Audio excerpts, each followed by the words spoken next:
किए थे, अपना अपना रास्ता को पकड़ लिया था और हम आपके निकट कभी भी नहीं आ सकते थे, लेकिन आपका वो बड़ा प्रेम है जो हमको ढूंढ के आके हमें बचा लिया प्रभु, हमारे पापों को दूर कर दिया।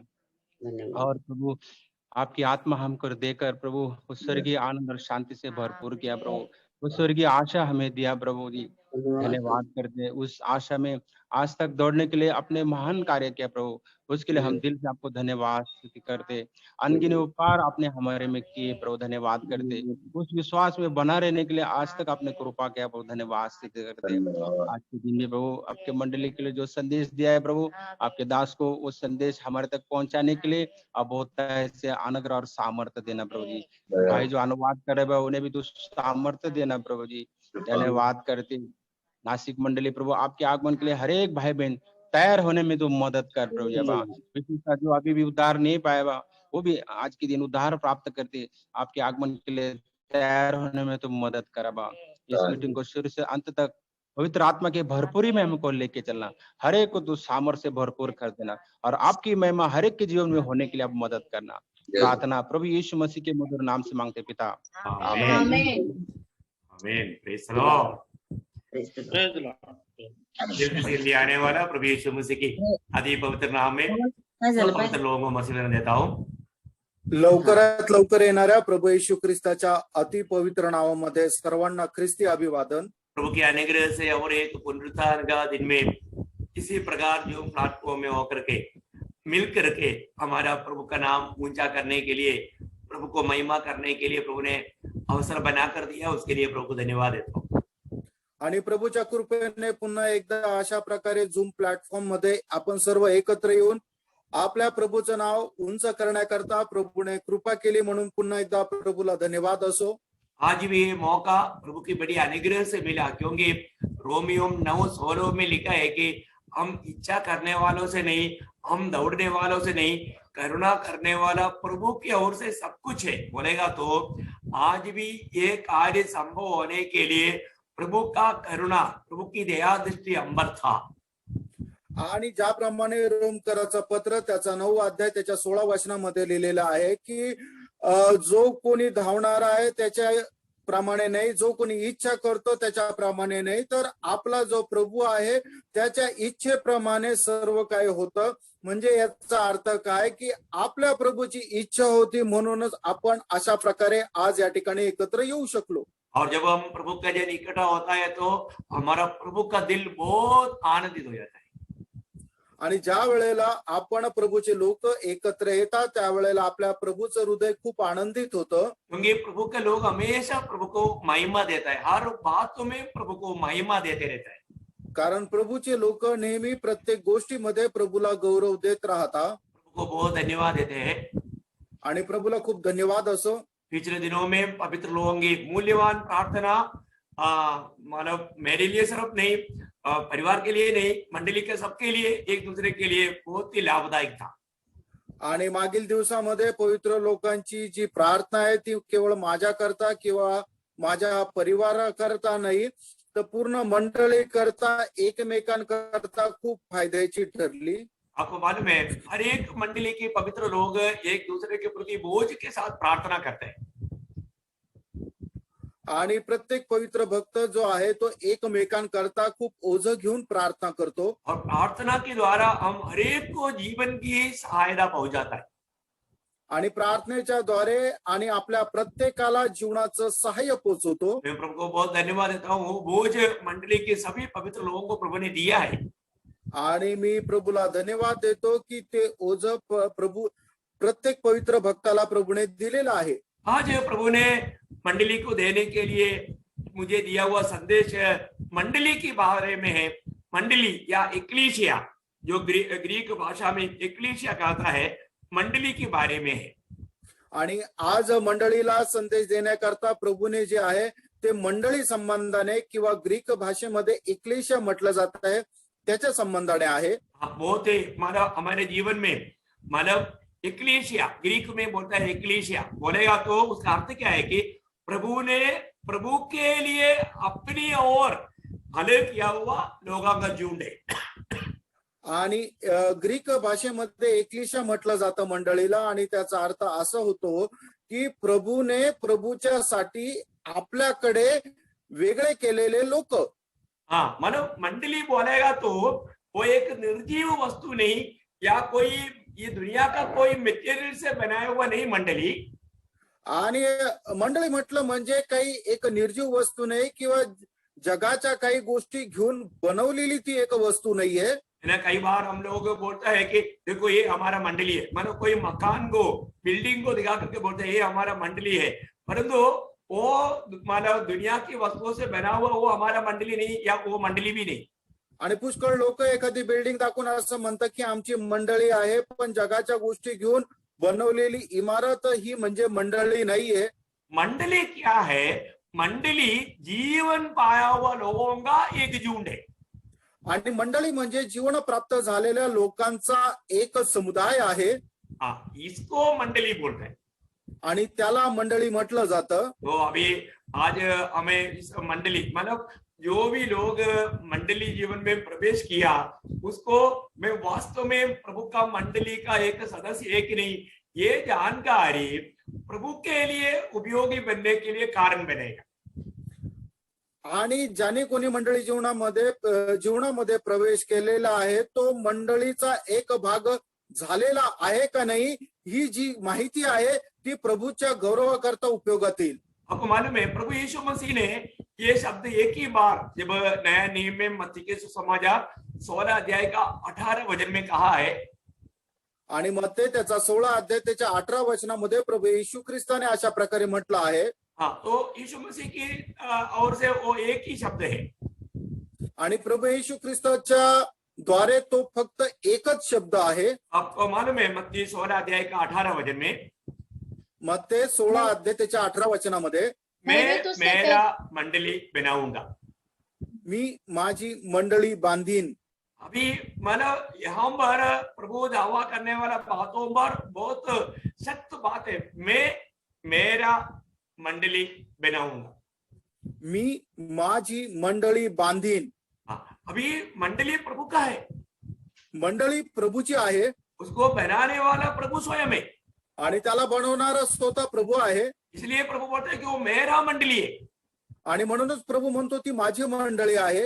ये दावा करने वाला प्रभु के लिए मंडली कितना मूल्यवान है करके ये शब्द हमें बताता है. आणि हे बोलणारा प्रभू करता मंडळी किती महत्वपूर्ण आहे हे वचन आपल्याला हे सांगतं. तो इसलिए आज हम हमारा दुनिया में ऐसा बहुत से मंडली देखता है आणि जगभरामध्ये पुष्कळ अशा आपण मंडळ्या पाहतो. अरे तो प्रभु का मंडली है कि नहीं ये बात का जानकारी हमें चाहिए. आणि ती प्रभूची मंडळी आहे का नाही या गोष्टीची माहिती आपल्याला असली पाहिजे. प्रभु की मंडली का खूबी क्या है? आणि प्रभूच्या मंडळीचं वैशिष्ट्य काय आहे? प्रभु का मंडली उद्धार पाए हुए लोगों का एक झुंड है. आणि प्रभूची मंडळी तारण प्राप्त झालेल्या लोकांचा एक समुदाय आहे. या पाप क्षमा पाया हुआ एक लोगों का झुंड है. आणि पाप क्षमा प्राप्त झालेल्या लोकांचा एक समुदाय आहे. या नया जन्म पाया हुआ एक लोगों का झुंड है. आणि नवा जन्म प्राप्त झालेल्या लोकांचा एक समुदाय आहे. प्रभु बुला करके अपने लिए अपनी महिमा के लिए अलग किया हुआ लोगों का एक झुंड है. आणि प्रभूने आपल्या करता वेगळे केलेल्या लोकांचा एक समुदाय आहे. ये काम सिर्फ प्रभु ही करता है. आणि हे काम फक्त प्रभूच करतो. आपको सबको मालूम है जो प्रेरितों का काम 2 अध्याय का 47 वचन का बी पाठ में लिखा है. प्रेषितांचे कृत्य त्याचा 2 अध्याय त्याच्या 47 वचनाच्या शेवटल्या भागामध्ये असं लिहिलेलं आहे. उद्धार पाने वालों को प्रभु प्रतिदिन मंडली में मिलाते थे. आणि तारण प्राप्त झालेल्या लोकांना दररोज प्रभू मंडळीमध्ये जोडत असे. सबसे बड़ी बात है कि मंडली की एक सदस्य उद्धार पाया है या नया जन्म पाया है या पाप क्षमा पाया है या जीवन पाया है. आणि मंडळीचा एक सदस्य जो आहे त्याचं तारण झालेलं आहे किंवा त्याला त्याच्या पापांची क्षमा मिळालेली आहे किंवा त्याने जीवन प्राप्त केलेलं आहे. बहुत लोग प्रभु यीशु मसीह के पास आने के लिए चाहता नहीं था. आणि पुष्कळ लोकांची इच्छा नव्हती की प्रभू येशू ख्रिस्ताकडे जावं. प्रभु यीशु मसीह पवित्र शास्त्र के वचन के अनुसार ये दुनिया में आया हुआ मसीहा है करके जानने के बावजूद भी बहुत लोगों ने प्रभु के पास निकट नहीं आया. आणि प्रभू येशू ख्रिस्त पवित्र शास्त्राच्या अनुसार येणारा जो ख्रिस्त आहे तो तोच होता. हे पुष्कळ लोकांना समजलं तरी सुद्धा ते त्या प्रभू येशू ख्रिस्ताच्या जवळ जायची इच्छा करत नव्हते. क्यों नहीं आया? का नाही आले? प्रभु वहां पर एक कारण बोलता है, जब यूहन्ना का सुसमाचार 5 अध्याय का 39 और 40 में, आणि योहान त्याचा 5 अध्याय 39 आणि 40 वचनामध्ये, तुम पवित्र शास्त्र ढूंढते हो क्योंकि समझते हो कि उसमें अनंत जीवन तुम्हें मिलता है, और यह वही है जो मेरी गवाही देता है, फिर भी तुम जीवन पाने के लिए मेरे पास आना नहीं चाहते. देखिए यहाँ पर वे लोग पवित्र शास्त्र को अच्छी तरह जानते थे, आणि हे लोक पवित्र शास्त्र खूप चांगल्या प्रकारे जाणत होते, और वो पवित्र शास्त्र यीशु मसीह का गवाही देता है करके भी वो लोग जानते थे. आणि ते पवित्र शास्त्र येशू ख्रिस्ताची साक्ष देता हे सुद्धा त्यांना ठाऊक होतं. और यीशु मसीह के पास आएगा तो अनंत जीवन मिलेगा, ये जानकारी उनको थे. आणि प्रभू येशू ख्रिस्ताच्या जवळ आल्यानंतर त्यांना सार्वकालिक जीवन मिळेल याची माहिती त्यांना होती. अभी भी वो लोग यीशु मसीह के पास आने के लिए नहीं चाहते. आणि तरी सुद्धा त्यांना प्रभू येशू ख्रिस्ताच्या जवळ यायची इच्छा नव्हती. इतना दुखदायक बात है आणि किती दुःखदायक गोष्ट आहे ना. अनंत जीवन पाने के लिए प्रभु के पास आने के लिए लोग तैयार नहीं थे. आणि सार्वकालिक जीवन प्राप्त करून घेण्याकरता लोक प्रभूच्या जवळ यायला तयार नव्हते. लोगों का दिल कितना अंधकार से भर गया. देखिए आणि लोकांचं हृदय जे आहे ते किती अंधकाराने भरलं बघा. वो ज्योति के पास निकट नहीं आना चाहा, आणि ते प्रकाशाच्या जवळ यायची त्यांची इच्छा झाली नाही. वो जीवन को प्राप्त करना नहीं चाहा. आणि जीवनाला प्राप्त करण्याची त्यांची इच्छा झाली नाही. आज भी ऐसा कितने लोग हैं प्रभु का सुसमाचार सुनते हैं, प्रभु यीशु मसीह पर विश्वास करने के द्वारा अनंत जीवन है ये जानने के बावजूद भी प्रभु को अपना दिल देने के लिए लोग तैयार नहीं. आणि आजही असे किती लोक आहे की जे सुवार्ता ऐकतात की प्रभू येशू ख्रिस्तावर विश्वास ठेवल्याद्वारे सार्वकालिक जीवन आहे तरी सुद्धा ते त्याच्या जवळ यायला तयार नाही. क्योंकि यूहन्ना का सुसमाचार 3 अध्याय का 36 वचन कहता है, कारण योहान कृत सुसमाचार त्याचा 3 अध्याय आणि त्याचं 36 वचन अशा प्रकारे सांगतं, जो पुत्र पर विश्वास करता है अनंत जीवन उसका है, परंतु जो पुत्र की नहीं पर मानता विश्वास करता है अनंत जीवन उसी का है. आणि जो पुत्रावर विश्वास ठेवतो सार्वकालिक जीवन त्याचं आहे. इतना सुंदर बात है किती सुंदर गोष्ट आहे ना. पुत्र पर विश्वास करेगा तो अनंत जीवन उस व्यक्ति का बन गया. आणि जो कोणी पुत्रावर विश्वास ठेवतो सार्वकालिक जीवन त्याचं झालं. कितना मानव प्रभु का प्रेम का कितना एक सरल मार्ग प्रभु ने हमें बना कर दिया. आणि प्रभूच्या प्रेमाची किती सरळ गोष्ट प्रभूने आपल्याला सांगितली. लेकिन वहां पर एक बात आगे जब लिखा है, आणि एक गोष्ट पुढे त्या ठिकाणी अशी लिहिलेली आहे, जो लोग ये सच्चाई पर विश्वास नहीं करेगा, आणि जे लोक या सत्यावर विश्वास करणार नाही, ये सच्चाई को अंगीकार करने के लिए मानने के लिए अगर तैयार नहीं होगा, आणि सत्याचा पालन करण्याकरता जर तयार झाले नाही, वचन कहता है कि उनके ऊपर दंड की आज्ञा आ चुका है. आणि वचन सांगतं की त्यांच्यावर दंडाज्ञा आली आहे. इतना भयंकर बात है ना. किती भयंकर गोष्ट आहे. आज एक भी बार ये सुसमाचार एक पापी ने सुना और उन्होंने प्रभु यीशु पर विश्वास नहीं किया तो उसको दंड की आज्ञा, बोलेगा तो नरक का आनंद काल का सजा है. आणि एका पापी व्यक्तीने एकदा जरी ही सुवार्ता ऐकली आणि त्याच्यावर विश्वास जर केला नाही तर वचन सांगतं त्यांना ते नरकाच्या अग्नीमध्ये जावं लागेल. प्रभु यीशु मसीह में विश्वास करने का अर्थ बहुत ही गहरा है. आणि प्रियानो, प्रभू येशू ख्रिस्तावर विश्वास करण्याचा अर्थ खूप गहन आहे. आपको मालूम है, जब 2 कोरिन्थी 5 अध्याय का 17 वचन कहता है, 2 करंथीकराचं पत्र त्याचा 5 अध्याय आणि त्याचं 17 वचन अशा प्रकारे सांगतं, यदि जो कोई मसीह यीशु में है वो नया सृष्टि है. आणि जे कोणी ख्रिस्त येशू मध्ये आहे ते नवीन उत्पत्ती आहे. पुराना बातें बीत गया, देखो सब कुछ नया बन गया. आणि जुन्या गोष्टी त्या होऊन गेल्या, बघा सर्व काही नवीन झालं. एक व्यक्ति प्रभु यीशु मसीह में विश्वास करने का अर्थ उनका पुराना मनुष्य खत्म, अब एक नया व्यक्ति शुरू. आणि एक व्यक्ती प्रभू येशू ख्रिस्तावर विश्वास ठेवणं याचा अर्थ जुनं त्याचं ते संपलं आणि आता तो एक नवीन मनुष्य झाला. प्रियोम, एक व्यक्ति उधार पा लिया तो उसका मतलब वो मसीह में एक नया सृष्टि बन गया. आणि एका व्यक्तीने तारण प्राप्त केलं याचा अर्थ तो ख्रिस्तामध्ये एक नवीन उत्पत्ती झाला. एक नया सृष्टि बोलेगा तो वो भी एक प्रभु का हाथ कला है. एक नवीन उत्पत्ती म्हणजे ती सुद्धा प्रभूची एक हाताची कला आहे. आपको मालूम है, जब एफेसियों का पत्र 2 अध्याय का 10 वचन में लिखा है, आणि इफिसकाराचं पत्र 2 अध्याय त्याच्या 10 वचनामध्ये लिहिलंय,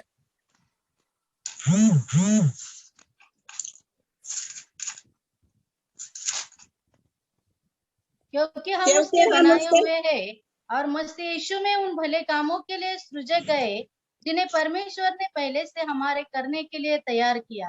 देखा, मसीह यीशु में हमें सृजा गया. ख्रिस्त येशू मध्ये आपल्याला घडवण्यात आलं. देखा, प्रभु में हमको नया रीति में बनाया गया. आणि प्रभूने आपल्या स्वतःमध्ये नवीन पद्धतीने बनवण्यात आलं. एक व्यक्ति प्रभु में आने के बाद में वो पुराना व्यक्ति उस प्रकार का एक जीवन नहीं संभव है. आणि एक व्यक्ती प्रभूमध्ये आल्यानंतर पुन्हा त्या जुन्या पद्धतीचं जीवन शक्य नाही.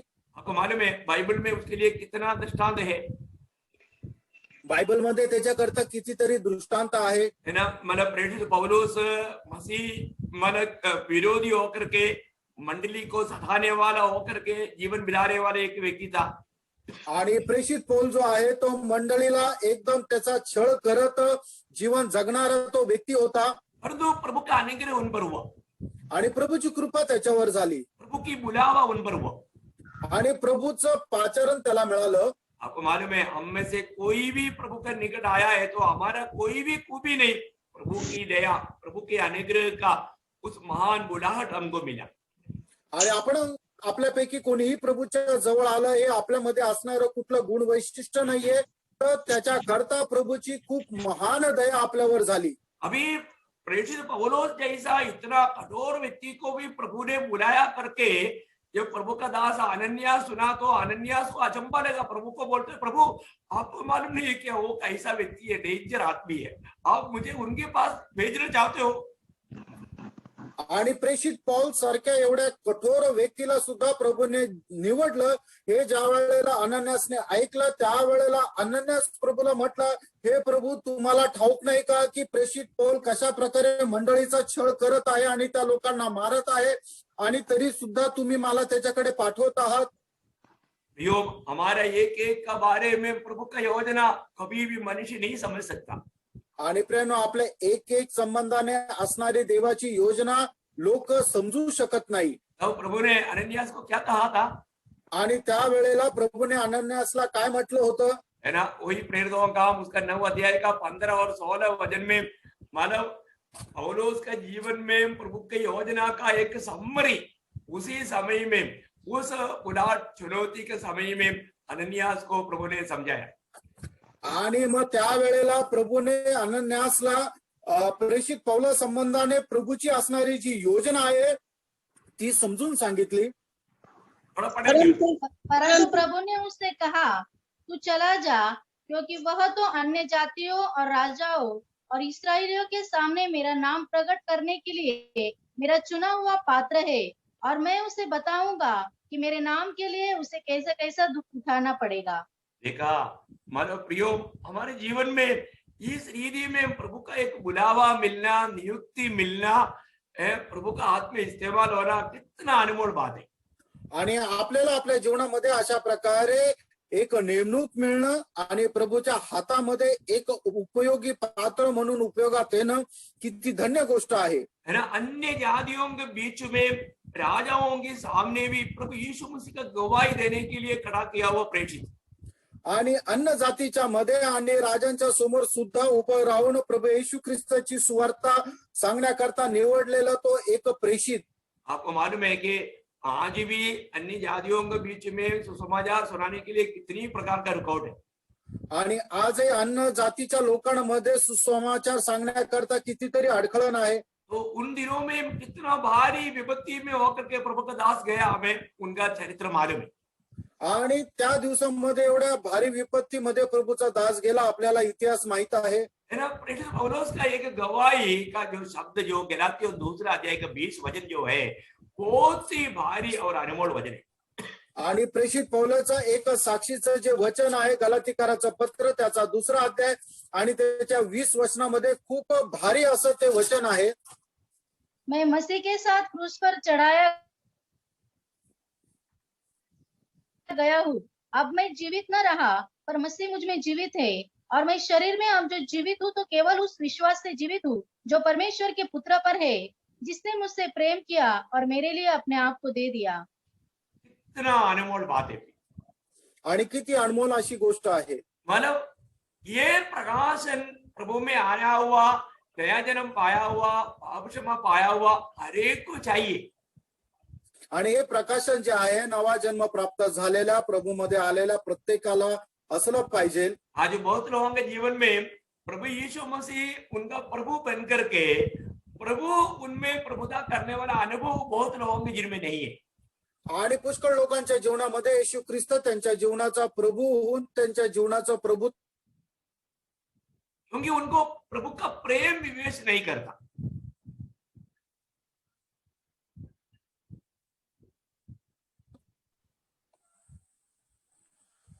Praise Lord. आणि पुष्कळ लोकांच्या जीवनामध्ये येशू ख्रिस्त त्यांच्या जीवनाचा प्रभू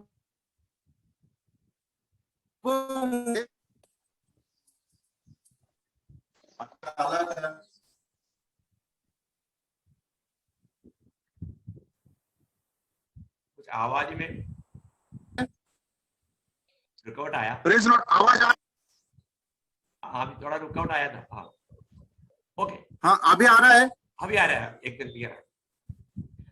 तो हाँ. इसलिए अभी यहाँ पर जब गलातियों 2 अध्याय का 20 वचन का आखिरी भाग में बोलता है, अभी मेरा जीवन मुझसे जिसने प्रेम किया उस प्रेम मुझको उसके लिए जीवन बिताने के लिए प्रेरणा देता है.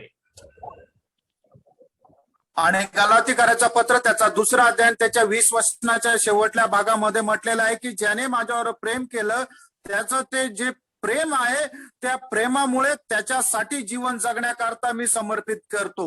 वो है विश्वास. आणि तो आहे विश्वास. है ना. वो विश्वास मेरे लिए मेरा प्रभु मेरे जगह पर मेरा मृत्यु को उड़ाया. आणि ज्या ठिकाणी मी मरायला पाहिजे होतं त्या ठिकाणी प्रभू माझ्या करता मेला. हाँ तो वो विश्वास, वो मसीह का प्रेम हमेशा प्रेषित पौलुस को विवेश करते थे. आणि ते ख्रिस्ताचं जे प्रेम आहे ते नेहमी प्रेषित पावलाला आवरून धरत असे. ये हरेक उदार पाया हुआ जन का अनुभव होना बहुत जरूरी बात है. आणि प्रत्येक तारण प्राप्त झालेल्या व्यक्तीचा हा अनुभव असणं खूप गरजेचं आहे. क्योंकि प्रभु का वचन वही का बात कहता है. आणि प्रभूचं वचन तीच गोष्ट सांगतं. आज मैं उदार पाया परंतु मेरे जीवन का लक्ष्य क्या है. आज माझं तारण झालं पण माझ्या जीवनाचा उद्देश काय आहे. अभी कई लोग प्रभु मतलब उदार पाया लेकिन उनका लक्ष्य यीशु मसीह नहीं. आणि पुष्कळ लोकांचं तारण झालं पण त्यांचा उद्देश. आपको मालूम है प्रेषित पौलुस हमेशा एक ही बात चाहता है, मैं हमेशा मसीह में पाया जाऊं और मैं मसीह को जीतूं. आणि प्रेषित पौलाची केवळ एक मात्र इच्छा होती की मी ख्रिस्तामध्ये आढळावं आणि मी ख्रिस्ताला जिंकावं. हाँ मतलब हम प्रभु को पाने के बाद में दिन प्रतिदिन हमें मसीह को प्राप्त करना चाहिए. आणि ख्रिस्तामध्ये आल्यानंतर दिवसेंदिवस आपण ख्रिस्ताला अधिक जास्त प्राप्त करायला पाहिजे. प्रभु की मंडली वो प्रभु का शरीर है. आणि प्रभूची जी मंडळी आहे ती प्रभूचं शरीर आहे. ये प्रकाश अगर हम सही रीति में नहीं प्राप्त करेगा तो एक सच्चा विजयी मसीह जीवन हम नहीं बिता सकेगा. आणि हा प्रकाश जर योग्य प्रकारे आपण प्राप्त केला नाही तर योग्य प्रकारे ख्रिस्ती जीवन आपण जगू शकणार नाही. जब पत्रोस मंडली के बारे में जब कहता है आणि पेत्र ज्या वेळेला मंडळी संबंधाने सांगतो, मंडली एक आत्मीय ग्रह है बोलते हैं, आत्मीय ग्रह. आणि मंडळी एक आत्मिक ग्रह आहे. जब पहला पत्रोस 2 अध्याय का 5 वचन, पहिले पेत्र त्याचा 2 अध्याय आणि त्याचं 5 वचन, तुम भी आप आप जीवित पत्थरों के समान आत्मिक घर बनते जाते हो, जिससे याजकों का पवित्र समाज बनकर ऐसे आत्मिक बलिदान चढ़ाओ जो यीशु मसीह के द्वारा परमेश्वर को ग्राह्य है। देखिए यहाँ पर उधार पाने वाला लोगों के द्वारा प्रभु एक आत्मिक ग्रह बनाते जा रहा है। आणि तारण प्राप्त झालेल्या लोकांच्या द्वारे प्रभु एक आत्मिक ग्रह बनवत आहे। आत्मिक ग्रह का अर्थ क्या है कि भवन, वास करने वाला स्थान। आणि आत्मिक घर याचा अर्थ काय आहे की राहण्याचं ठिकाण। मतलब मंडली को मतलब भवन करके भी और मतलब प्रभु का बंधु लोग करके भी वहां पर हम अर्थ में समझता है। आणि मंडळीला भवन किंवा बंधू लोकांचा समुदाय असं पण आत्मिकरित्या आपण समजतो।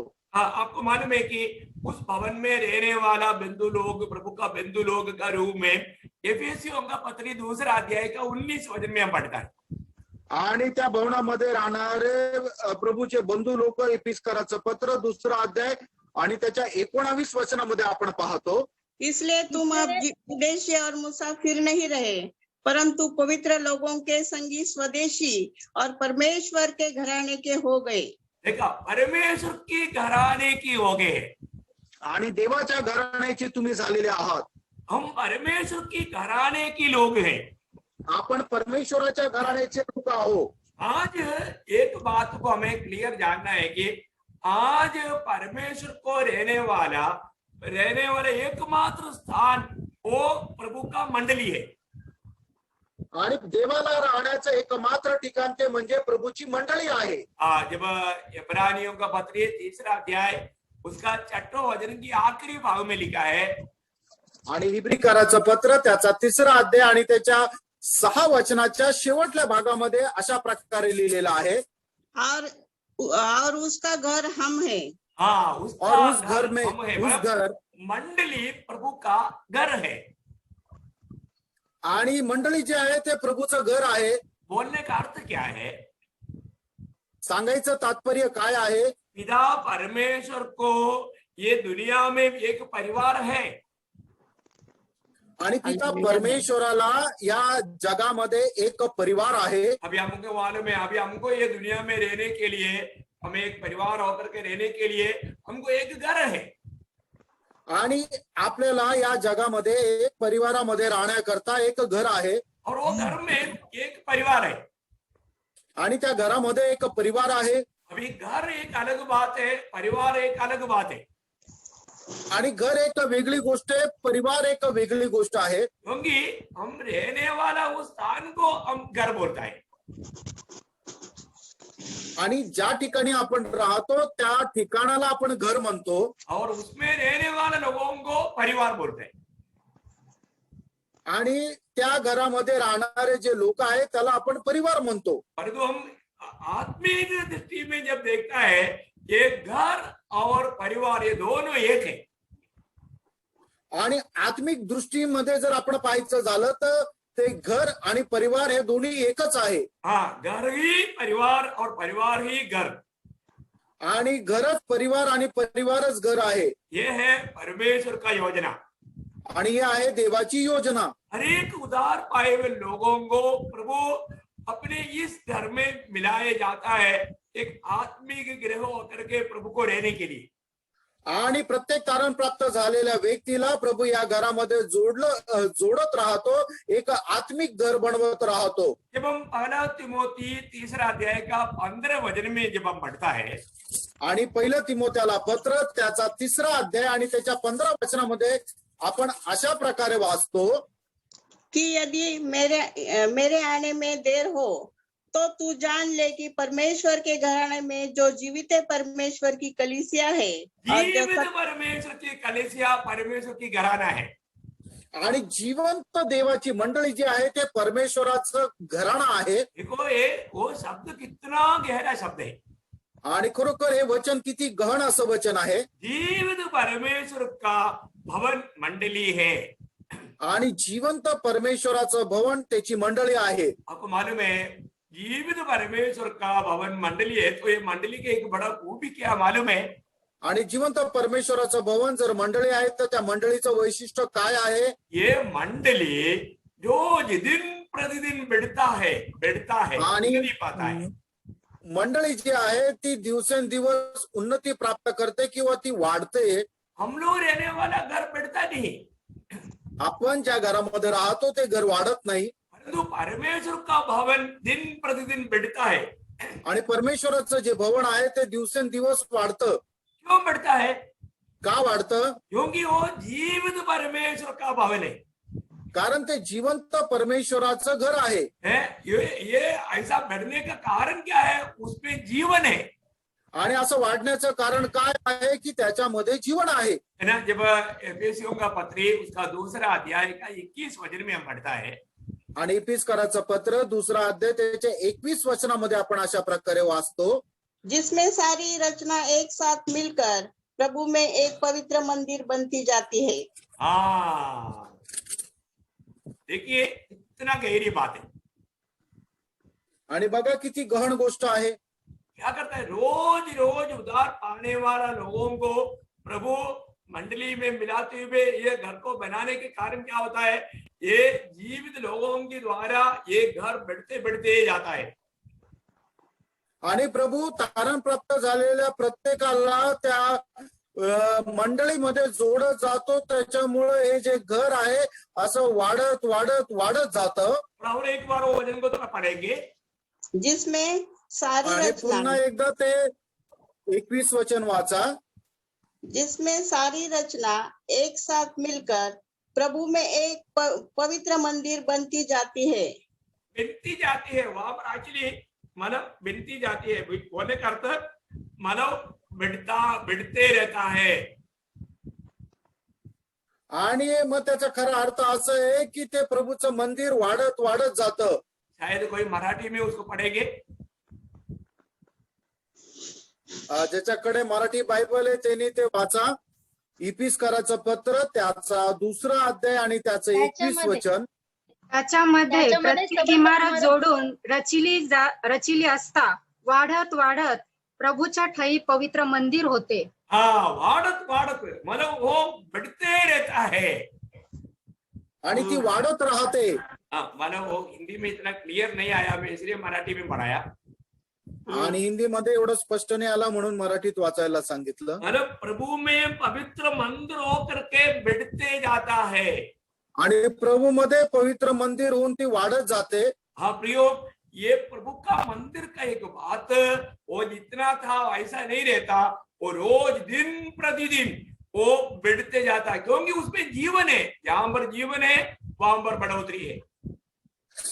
आणि प्रेरणा हे पवित्र मंदिराची गोष्ट आहे की त्या ठिकाणी त्याचं जीवन आहे म्हणून ती वाढत वाढत वाढत जाते। देखिए एक वस्तु अगर बढ़ना है तो उन्नति पाना है तो बढ़ना है तो उसका साइज बड़ा होना है तो जरूर वहां पर जीवन चाहिए। आणि एखादी गोष्टी जर आकारमानाने वाढायची आहे तर त्याच्यामध्ये जीवन असणं गरजेचं आहे। तो हम लोग रोज बढ़ रहा है आणि आपण दररोज वाढावं।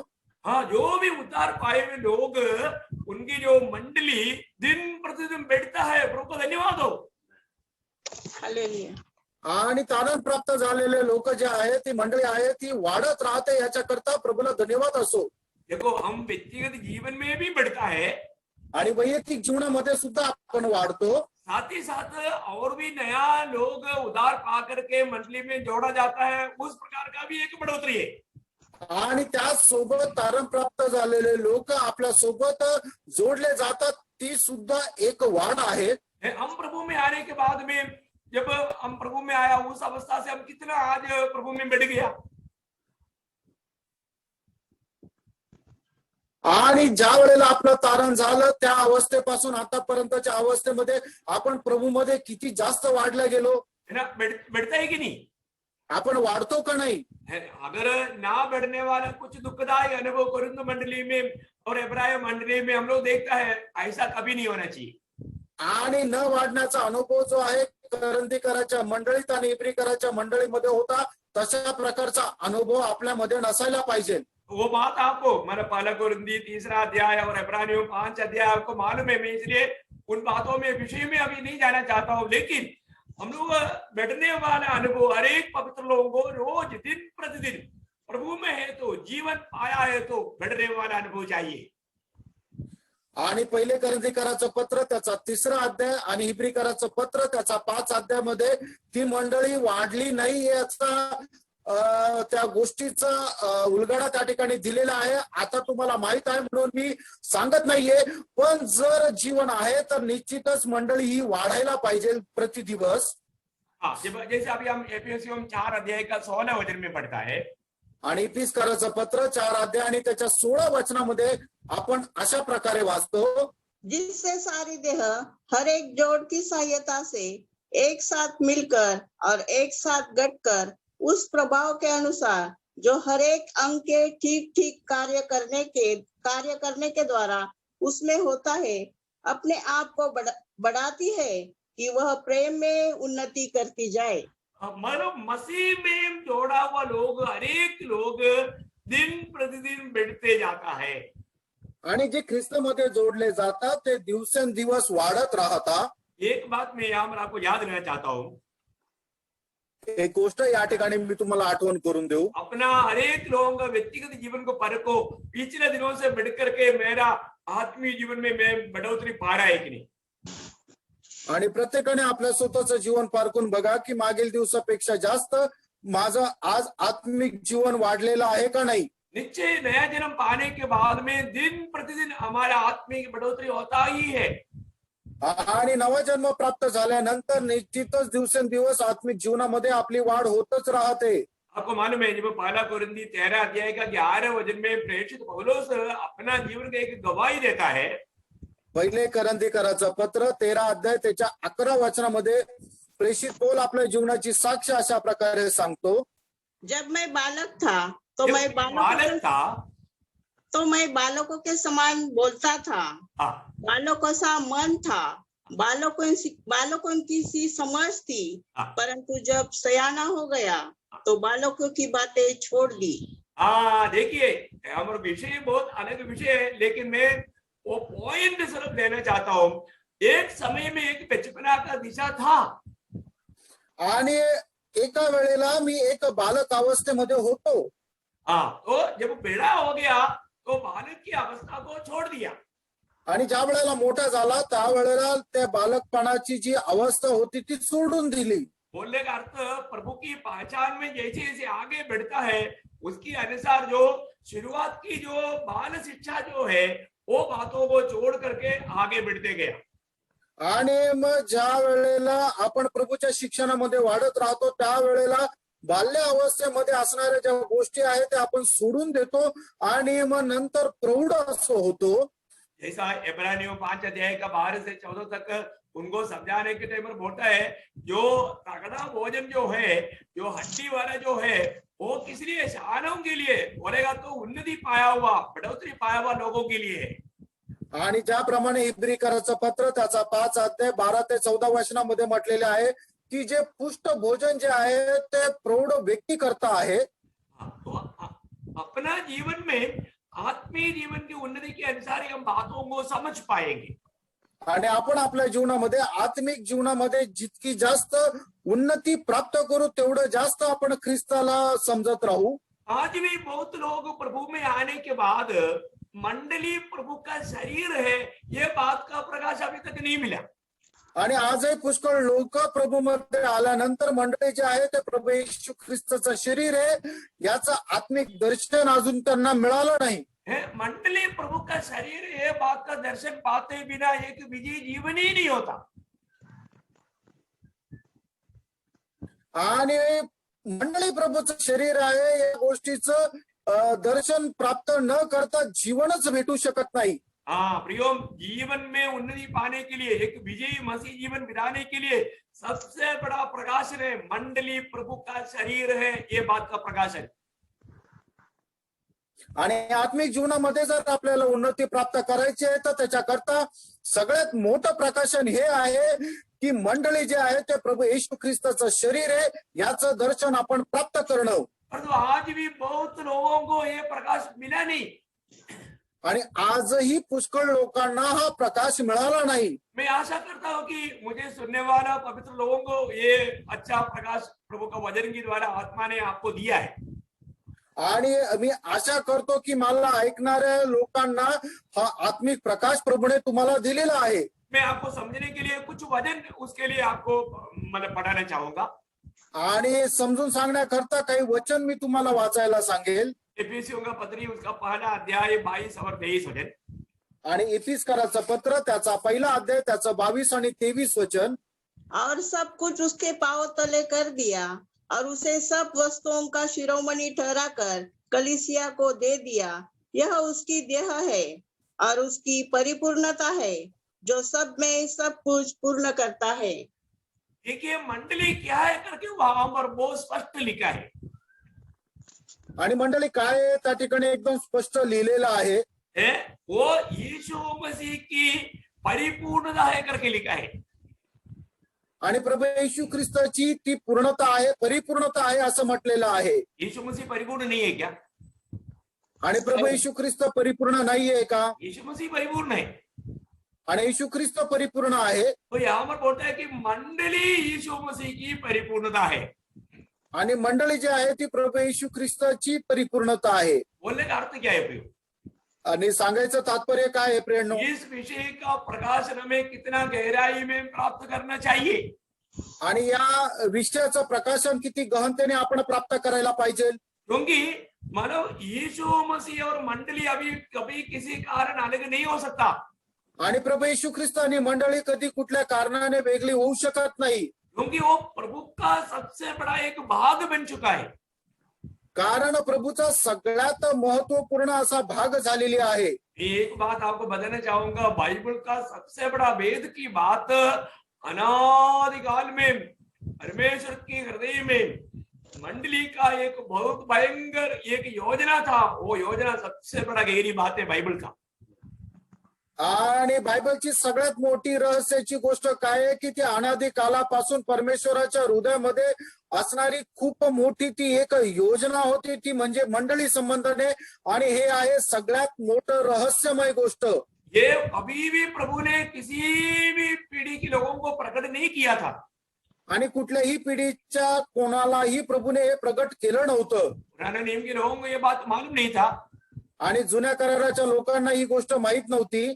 जब मानो नए नियम की मंडली का जो शुरुआत, इस बात का भेद प्रभु ने प्रेषित पौलुस को प्रकट करके दिया.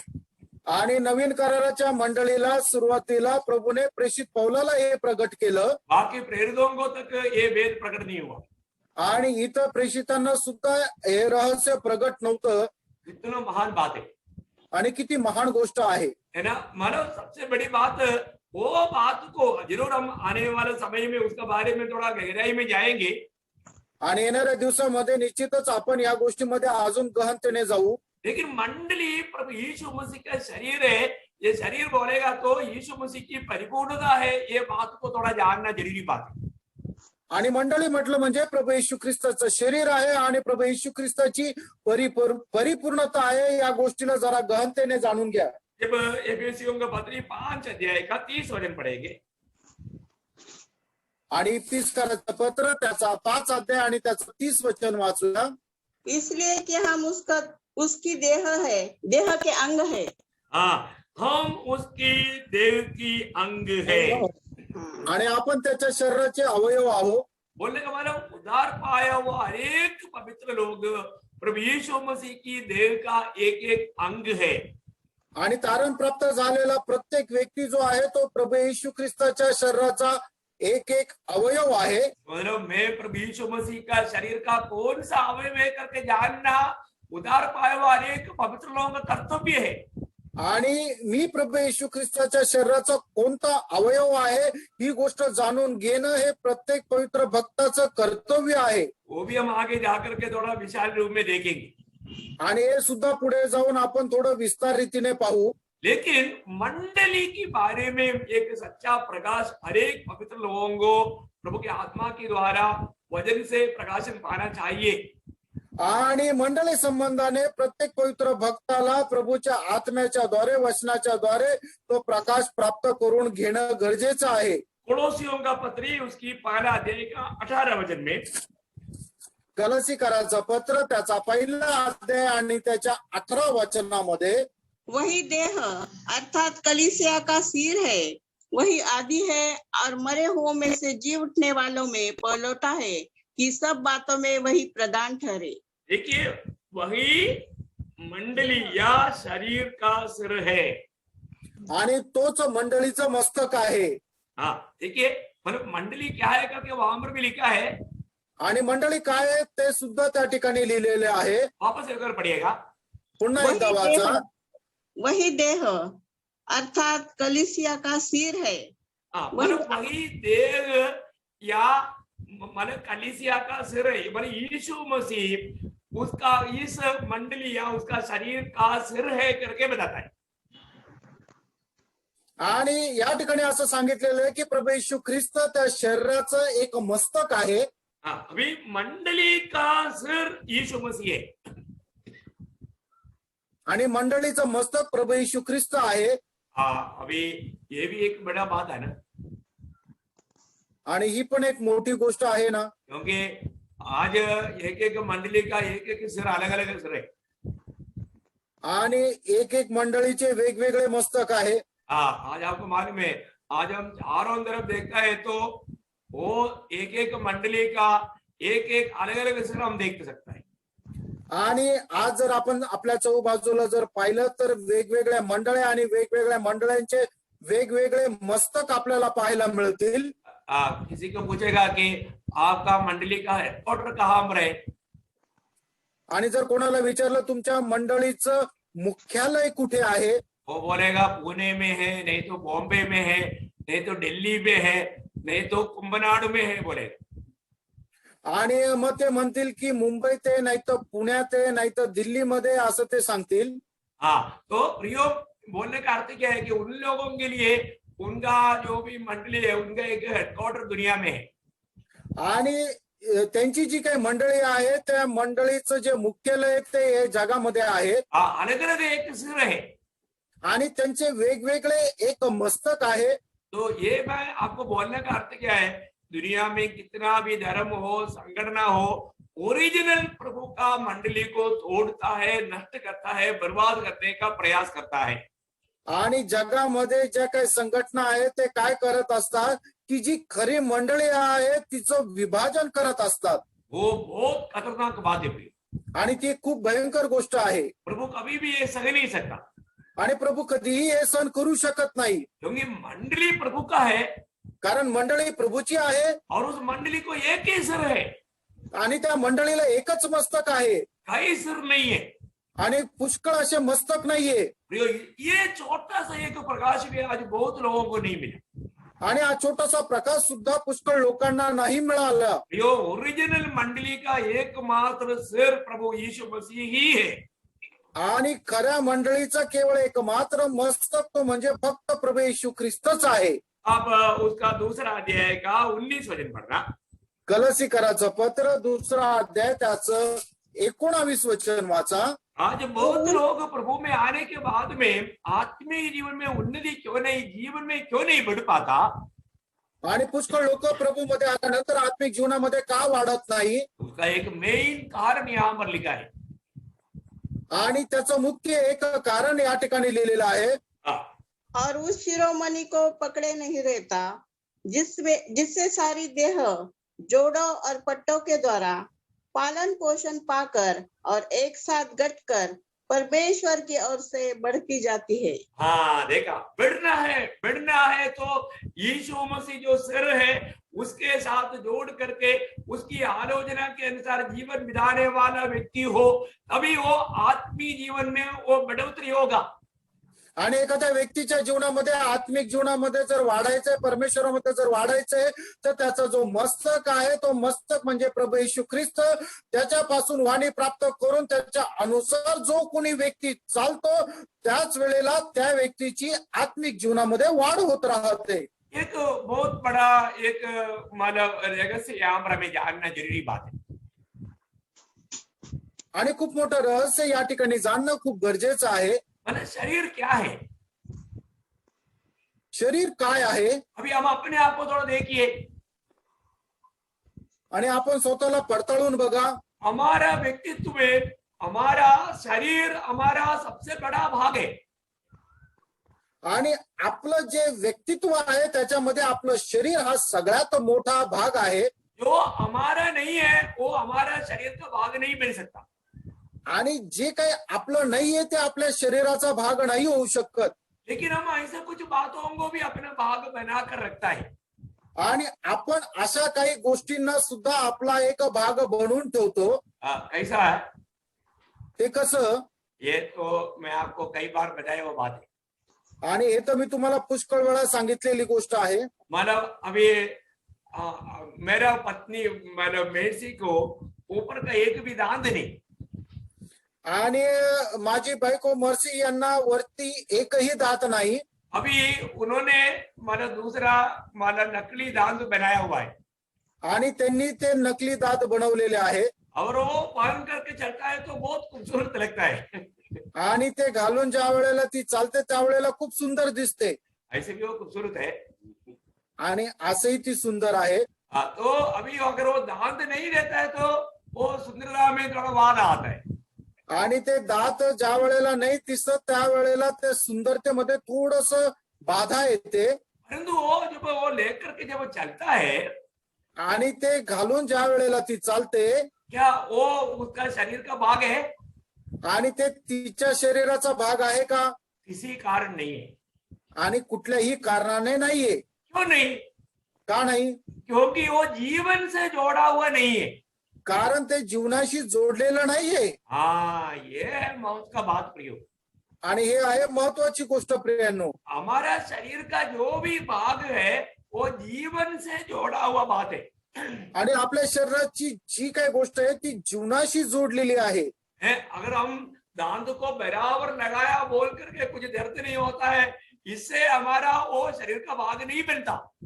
आणि दात आपण जर व्यवस्थित लावले म्हणून ज्याच्यामुळे आपल्याला त्रास होत नाही, दुखत नाहीये, म्हणून ती गोष्ट आपल्या शरीराचा भाग नाही होऊ शकत. प्रियो, जीवन के साथ जब तक नहीं जोड़ेगा तो वो हमारा शरीर का भाग क्लियर नहीं है.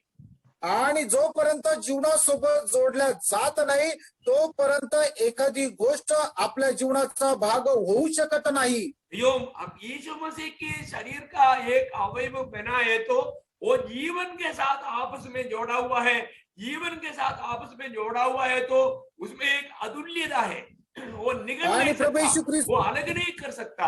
उसको थोड़ा भी कुछ तकलीफ देगा तो पूरा शरीर को वेदना रहेगा. आणि प्रभू येशू ख्रिस्ताशी जर जोडले गेलेले आहे तर मग तो त्याच्या जीवनाशी जोडलेला गेलेला आहे. त्याला कोणी वेगळं करू शकत नाही. आणि जर वेगळं केलं तर मग खूप वेदना होतात. हाँ, आज हमें ये बात को पारखना है. आज आपण या गोष्टीला पारखायचं आहे. आज मेरे जीवन में अभी मंडली का कोई भी व्यक्ति का, अभी आपको मालूम है एक दांत दर्द भी आएगा तो आपको मालूम है पूरे शरीर को उसका वेदना अनुभव होता है. आणि एक दात जरी दुखलं तरी संपूर्ण शरीराला त्याच्या वेदना होता. हाँ, तो आज हमारे जीवन में माना मंडली में किसी का भी कोई वेदना, हमारा वेदना अगर नहीं बनता तो इसका मतलब क्या है कि हम वो जीवन से जोड़ा हुआ है कि नहीं, ये बात को हमें पारखना है. आणि मंडळीला कोणालाही जर वेदना आहे तर त्या वेदना जर आपल्याला होत नाहीये तर मग आपण त्या जीवनामध्ये जोडलेला आहोत का नाही हे जरा पारखून बघा. आज मंडली जीवन में आए हुए अनेक लोग जीवन पाया. जीवन बोलेगा तो प्रभु यीशु मसीह. आणि मंडळी जीवनामध्ये आलेल्या प्रत्येकाने जीवन प्राप्त केलं. जीवन म्हणजे प्रभू येशू ख्रिस्ताला प्राप्त केले. आज हम जो भी कार्य करता है उस जीवन के संबंध में होने वाला कार्य होना चाहिए.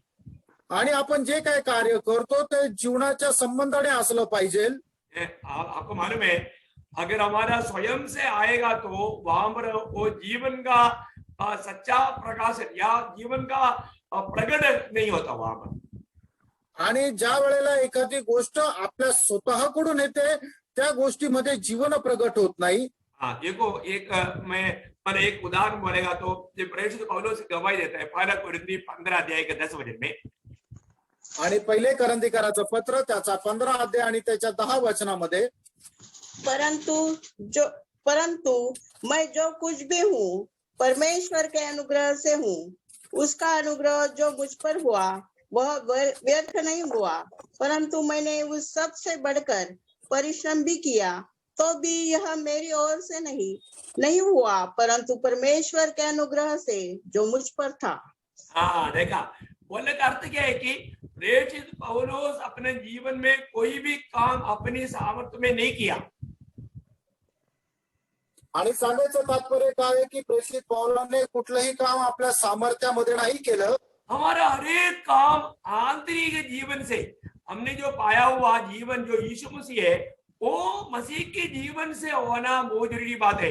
यहाँ पर प्रेषित पौलुस गवाही देता है, मैं सबसे बढ़कर के काम किया लेकिन मैंने नहीं किया, पर क्या कौन किया? अनुग्रह से, अनुग्रह ने किया, अनुग्रह ने किया, ये सबसे बड़ी बात।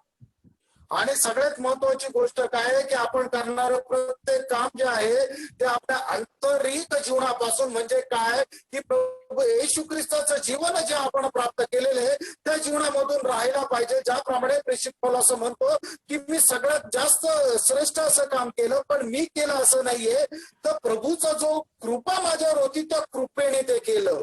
ये बोलने का अर्थ बहुत सरल है आणि प्रियानो सांगायचा जो अर्थ आहे तो खूप सरळ आहे। मतलब हमारा शरीर को काम में लाने वाला एकमात्र बात सिर है, सिर की ओर से आलोचना होना। आणि आपल्या शरीराला उपयोगात येण्याकरता एकमात्र गोष्ट आहे ते म्हणजे मस्तक आहे। आपल्या मस्तकाच्या द्वारे आपल्याला आज्ञा मिळते आणि त्याच्यानुसार शरीर कार्य करतो। शरीर का कोई भी भाग को कंट्रोल करने का पूरा अधिकार सिर को है। आणि शरीराच्या कुठल्याही अवयवाला नियंत्रणामध्ये आणण्याचा सगळा अधिकार जो आहे तो मस्तकाला आहे।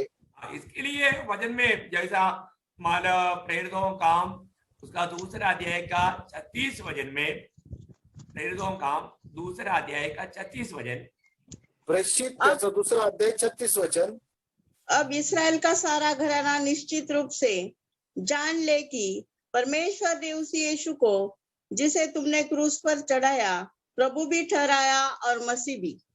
हाँ, प्रभु भी ठहराया और मसीह भी। आणि प्रभु सुद्धा ठरवलं आणि ख्रिस्त सुद्धा। प्रभु ठहराने का अर्थ सारे बातों को नियंत्रण करने वाला, कंट्रोल करने वाला।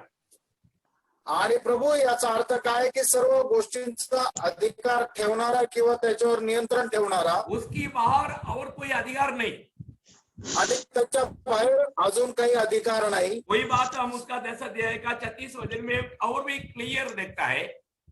आणि प्रेषित त्याचं 10 अध्याय त्याच्या 36 वचनामध्ये हीच गोष्ट एकदम स्पष्ट रीतीने पाहतो। वह सबका प्रभु है, जो सबका प्रभु तो है, सगळ्यांचा प्रभू आहे। हाँ, तो इसका मतलब सबका प्रभु का अधिकार के बाहर और कोई भी नहीं।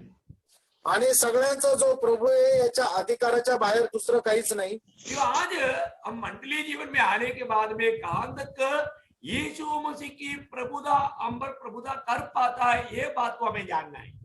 आणि प्रभूच्या जीवनामध्ये आल्यानंतर कुठपर्यंत येशू ख्रिस्त आपल्या जीवनामध्ये प्रभुत्व करू शकत आहे हे आहे महत्वपूर्ण।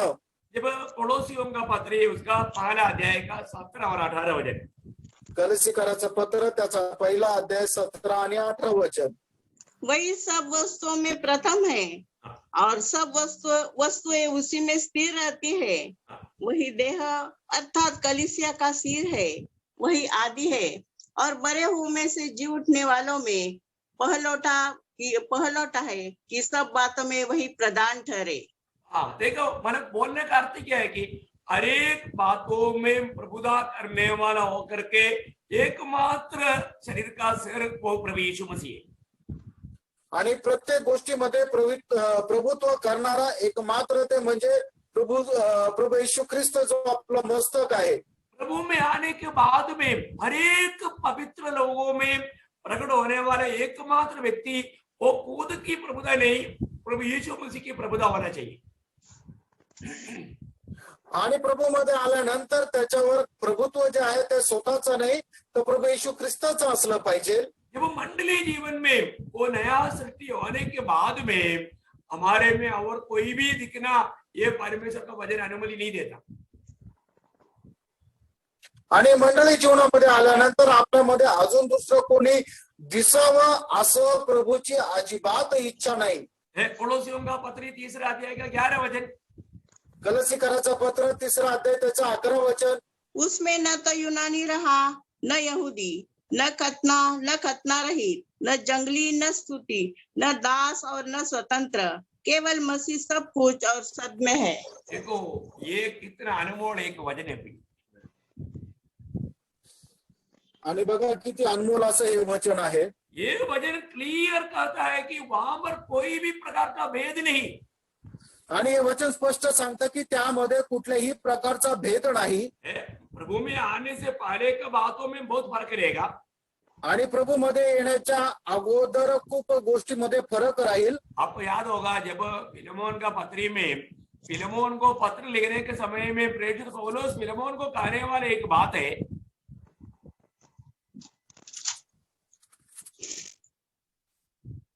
आणि फिलोमोनाला पत्र लिहित असताना प्रेषित पौल फिलोमोनाला अशा प्रकारे म्हणतो. उसका 16 वचन, एक ही चैप्टर है, उसका 16 वचन. आणि त्याचं 16 वचन. परंतु अब से दास की तरह नहीं वरन दास से भी उत्तम अर्थात भाई के समान रहे. देखा, दास से भी उत्तम भाई के समान रहे. अब देखिए प्रियो, ये है प्रभु में आने के बाद का बहुत बड़ा अंदर. आणि प्रभु मध्ये आल्यानंतर हा आहे खूप मोठा फरक. अभी ये किसका बारे में बोला है? आणि हे कोणा संबंधाने म्हटलेलं आहे? ये फिलेमोन का एक गुलाम ओनेसिमुस का बारे में बताया हुआ है. आणि जो ओनेसिमुस जो आहे त्याचा गुलाम आहे त्याच्या संबंधाने हे लिहिलेलं आहे. अभी प्रभु का दास प्रेरित पौलुस बोलता है अभी तुम्हारा वो गुलाम नहीं है, वो तुम्हारा भाई है. आणि या ठिकाणी प्रेषित पौल म्हणतो की आता तुझा तो गुलाम नाहीये तर तुझा तो भाऊ आहे. कितना अनमोल बात है. आणि किती अनमोल अशी ही गोष्ट आहे. और उसका 17 वचन की आखिरी में लिखा है मेरे जैसा तू उसको अपनाना. तो उसे इस प्रकार आणि त्याच्या 17 वचनाच्या शेवटल्या भागामध्ये लिहिलेलं की माझ्याप्रमाणे तू त्याचा स्वीकार कर. मतलब एक व्यक्ति प्रभु में आने के बाद में होने वाला अंदर कितना भयंकर है. आप देखिए, आणि एक व्यक्ती प्रभू मध्ये आल्यानंतर त्याच्यामध्ये असणारा हा जो फरक आहे तो किती मोठा आहे ते तुम्ही समजून घ्या.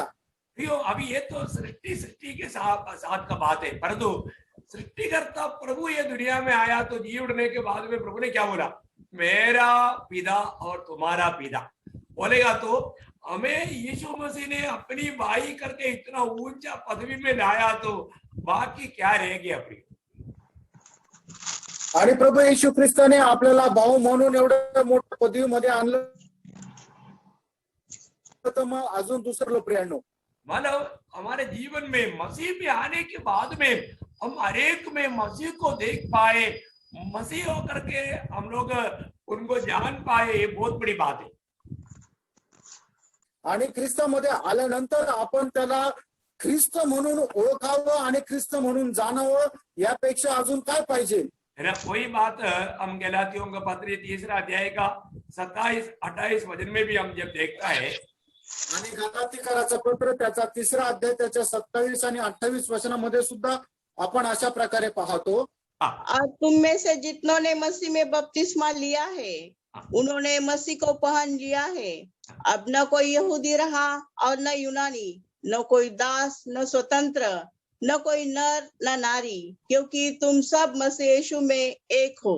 देखिए, तुम सब मसीह यीशु में एक हो. आणि तुम्ही सगळे ख्रिस्त येशू मध्ये एक आहात. अगर हमें ये बात का सही प्रकाश नहीं पाएगा तो जरूर छोटी छोटी बातों में उड़पड़ाहट और नफरत आ सकता है. आणि या गोष्टीचा खरा प्रकाश जर आपण प्राप्त केला नाही तर निश्चितच छोट्या छोट्या गोष्टीमध्ये कुरकुर आणि भांडण होऊ शकतं. एक उदार पाया व्यक्ति के लिए वो सभी के ऊपर प्रभुता करने वाला, सिर आलोचना देने वाला, चलाने वाला, हुक्म देने वाला वो एक ही है, वो प्रभु यीशु मसीह। आणि जे लोक प्रभूमध्ये येतात त्या प्रत्येकांवर प्रभुत्व करणारं, त्यांना वाणी देणारं, मार्गदर्शन करणारा एकच आहे, ते त्यांचं मस्तक म्हणजे प्रभू येशू ख्रिस्त आहे। इसका मतलब जो भी उस मंडली के लोग हैं उसमें कौन दिखना चाहिए? सिर्फ यीशु मसीह दिखना चाहिए। आणि जे मंडळीचे लोक आहेत त्यांच्यामध्ये कोण दिसला पाहिजे? तर फक्त प्रभू येशू ख्रिस्त दिसला पाहिजे। क्योंकि वचन में लिखा है कि उसमें कोई दास नहीं, स्वतंत्र नहीं, कोई यहूदी नहीं, यूनानी नहीं, कोई भी प्रकार का कोई भावभेद नहीं, सब में मसीह, सब में मसीह। कारण ज्याप्रमाणे देवाचं वचन सांगतं की त्या ठिकाणी कोणी दास किंवा स्वतंत्र किंवा यहुदी किंवा युनानी असं कोणी राहिलं नाहीये, तर सगळ्यांमध्ये फक्त प्रभू येशू ख्रिस्त आहे। लेकिन फिर भी मंडली में क्यों कुछ समस्या आता है? आणि तरी सुद्धा मंडळीमध्ये समस्या काय येतात? वो क्या है? वो सच में जैसा बढ़ोतरी समय के अनुसार पाना चाहिए, वो बढ़ोतरी ना होने के कारण समस्या होता है। आणि वेळेच्या अनुसार मंडळी ज्याप्रमाणे वाढायला पाहिजे त्याप्रमाणे न वाढल्या कारणाने मंडळीमध्ये समस्या येते। तो फिर बढ़ोतरी कैसे होगा? आणि मग वाढ कस काय होणार? बढ़ोतरी तब होगा जब खाना खाएगा तो। आणि मग वाढ कशी होणार? जो ज्या वेळेला आपण अन्न सेवन करू त्या वेळेला शरीराची वाढ होईल। वाह, हमारे जीवन में हमको मालूम है, हम जब जितना खाना खाता है उसके अनुसार हमारा शरीर तंदुरुस्त और बढ़ोतरी होता है। आणि जसं आपण जेवण करतो तसं त्याप्रमाणे आपल्या शरीराची वाढ होते। इसी प्रकार हमें जितना मसीह को खाएंगे पिएंगे उसके अनुसार हम मसीह रूप बनते जाएंगे। आणि जेवढं जास्त आपण ख्रिस्ताला खाऊ, जेवढं जास्त ख्रिस्ताला पिऊ, त्याप्रमाणे आपल्या आत्मिक जीवनामध्ये आपली वाढ होत राहते। बोलने का मतलब हमारा दुनिया की शारीरिक बढ़ोतरी के लिए दुनिया के भोजन का जितना जरूरत है, उससे भी बढ़ करके हमारा आत्मीय जीवन की उन्नति के लिए हमारा आत्मिक भोजन प्रभु यीशु मसीह को रोज खाना पीने का जरूरत है। आणि ज्याप्रमाणे या शारीरिक जीवनामध्ये आपल्याला शरीराची वाढ होण्याकरता आपल्याला अन्न आणि पाणी याची गरज आहे, त्याचप्रमाणे आत्मिक जीवनामध्ये सुद्धा आपल्याला ख्रिस्ताला खाणं आणि पिण्याची गरज आहे, त्या आत्मिक जीवनामध्ये योग्य प्रकारे वाढण्याकरता। हम खाते हैं इसलिए जीते हैं, आणि आपण खातो म्हणूनच जिवंत आहोत। तो हम यीशु मसीह के लिए जीना है तो यीशु मसीह को खाना है। आणि येशू ख्रिस्ता करता जर जगायचं तर येशू ख्रिस्ताला खायचं आहे। आपको मालूम है हमारा प्रभु यीशु मसीह स्वयं कहता है कि मैं जीवन का रोटी हूँ। आणि प्रभू येशू ख्रिस्त स्वतः सांगतो की मी जीवनाची भाकर मी आहे, है ना। जब यूहन्ना का सुसमाचार 6 अध्याय का 48 वचन में, आणि योहान त्याचा 6 अध्याय त्याच्या 48 वचनामध्ये जीवन की रोटी मैं हूँ। देखा, जीवन का रोटी मैं हूँ, जीवनाची भाकर मी आहे। अभी रोटी मतलब हमें खाने के लिए प्रभु जीवन का रोटी बनकर आया, आणि आपल्याला खाण्याकरता प्रभू जीवनाची भाकर होऊन आला। उसका 57 वचन आणि त्याचं 57 वचन, जैसा जीवित पिता ने मुझे भेजा और मैं पिता के कारण जीवित हूँ, वैसा ही वह मुझे भी जो मुझे खाएगा मेरे कारण जीवित रहेगा। देखा यहाँ पर एक बड़ा भेद प्रभु ने खोल दिया है। आणि या ठिकाणी खूप मोठं रहस्य प्रभूने उघड केलेलं आहे। मैं पिता की द्वारा जीवित हूँ आणि मी पित्यामुळे जिवंत आहे, इसी प्रकार जो मुझको खाएगा मेरी द्वारा जीवित रहेगा।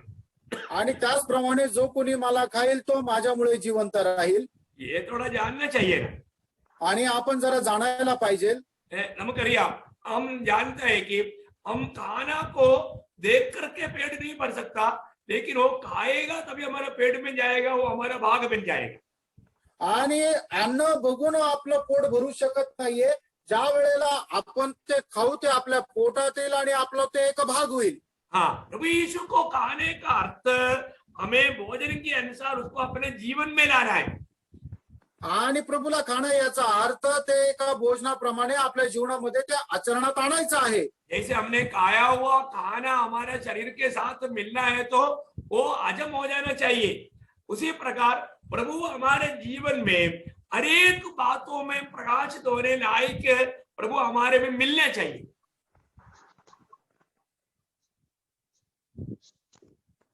आपल्या जीवनाच्या द्वारे प्रत्येक गोष्टीमध्ये इतर लोकांना दिसला पाहिजे। अभी वो यीशु मसीह पिता की द्वारा जीवित रहा, आणि ज्याप्रमाणे प्रभू येशू ख्रिस्त पित्याच्या द्वारे जिवंत राहिला, तो उसका अर्थ थोड़ा हमें वचन के द्वारा ठीक से जानना इतना आसानी अच्छा रहेगा। आणि त्याचा अर्थ जो आहे तो वचनाच्या द्वारे योग्य प्रकारे जाणणं किती चांगलं राहील। मतलब अनेक बातों में यीशु मसीह पिता को जिया, आणि प्रत्येक गोष्टीमध्ये प्रभू येशू ख्रिस्त पित्याला जगला, क्योंकि वो पिता को खाता था। कारण तो पित्याला खात होता। ये खाना कितना अनोखा खाना है, आणि हे जे खाणं आहे केवढं अद्भुत खाणं आहे। ये कैसा खाना है करके प्रभु का जीवन के अनुभव से हम वचन के द्वारा थोड़ा सा देखेगा। आणि हे खाणं कसं आहे प्रभूच्या वचनाच्या द्वारे आपण थोडंसं पाहूया। यूहन्ना का सुसमाचार 12 अध्याय का 14 and 50 वचन पढ़ेंगे। आणि योहान कृत सुसमाचार त्याचा 12 अध्याय 49 आणि 50 वचन। क्योंकि मैंने अपनी ओर से बातें नहीं की, परंतु पिता जिसने मुझे भेजा है उसी ने मुझे आज्ञा दी है कि क्या क्या कहूँ और क्या क्या बोलूं, और मैं जानता हूँ कि उसकी आज्ञा अनंत जीवन है। इसलिए मैं जो कुछ बोलता हूँ वह जैसा पिता ने मुझसे कहा है वैसा ही बोलता हूँ। देखा, मतलब बोलने का अर्थ यीशु मसीह पिता को खाता था और पिता को प्रकट करके जीता था। आणि प्रभू येशू ख्रिस्त पित्याला खात होता आणि पित्याला प्रगट करत जीवन जगत होता। जो भी पिता खाता था उसको जीवन होकर के उस लेता था, आणि तो जे काही पित्याला खात होता ते जीवन होऊन ते प्रगट होत होतं। वो खुद में कुछ भी नहीं किया, आणि त्याने स्वतःमध्ये काहीच नाही केलं। पिता यीशु मसीह में बातें किया, आणि पिता जो आहे तो प्रभू येशू ख्रिस्त मध्ये राहून बोलला। और भी सरल समझने के लिए उसका 14 अध्याय का 10 वचन। आणि सरळ समजण्याकरता योहान 14 अध्याय त्याचं 10 वचन। क्या तू विश्वास नहीं करता कि मैं पिता में हूँ और पिता मुझ में है? ये बातें जो मैं तुझे कहता हूँ अपनी ओर से नहीं कहता, परंतु पिता मुझ में रहकर अपने काम करता है। देखा, इसका मतलब यीशु मसीह की भोजन पिता बन गया। कैसा? पिता का इच्छा पूर्ण रूप में यीशु मसीह ने अपने जीवन में लाया। अब वो बोलता है कि वो काम पिता मुझ में होकर करता हूं। आणि पित्याची संपूर्ण इच्छा जी आहे ते प्रभू येशू ख्रिस्ताने आपल्या जीवनामध्ये आणली। आणि मग त्यावेळेला प्रभू येशू ख्रिस्त असं म्हणतो की पिता माझ्यामध्ये राहून सर्व काम करतो। देखिए, और भी सरल रूप में समझने के लिए उसका 4 अध्याय का 34 वचन।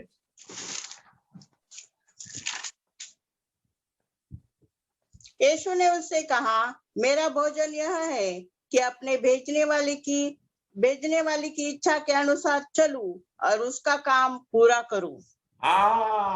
वो सरल रूप में ये बात यहाँ प्रभु ने प्रकट किया। आणि खूप सरळ रीतीने ही गोष्ट या ठिकाणी प्रभूने प्रगट केली।